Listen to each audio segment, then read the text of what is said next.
Everyone, সবাইকে মহাষ্টমীর অনেক শুভেচ্ছা। তো আজকে আমার সকালটা শুরু হয়েছিল একটা ডাবের সাথে। তো আমরা সকালবেলায় অনেক তাড়াতাড়ি বেরিয়েছিলাম, তো তার জন্য আমার ঘুম পাচ্ছিলো, ওখানে দাঁড়িয়ে ডাবটা খাইনি, আমি বাড়ির জন্য প্যাক করে নিয়ে এসেছিলাম। অ্যান্ড তারপর আমরা অনেক দূর হাঁটতে হাঁটতে একটা অটোও পেয়ে গিয়েছিলাম ফাইনালি। তো অটোটা করে আমরা রুমে এসেছিলাম।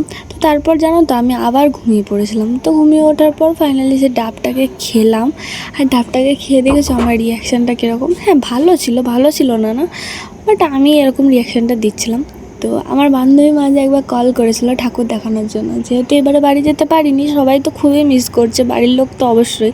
তো তারপরে আজকে যেহেতু ভালো দিন ছিল, আমি ভাবলাম চলো পুজো দেওয়া যাক। ফার্স্টে আমার মহাদেবকে স্নান করিয়ে ঠাকুরগুলোকে ভালো করে ধূপ ধুনো দেখিয়ে পুজো দিয়েছিলাম আজকে। তো কার কেমন আজকের দিনটা কাটলো অবশ্যই কমেন্ট করে জানিও। দেখা হবে নতুন একটা ভিডিওর সাথে। ততদিন সবাই ভালো থেকো, সুস্থ থেকো, ভালো করে পুজো কাটাও। তো চলো, টাটা, বাই।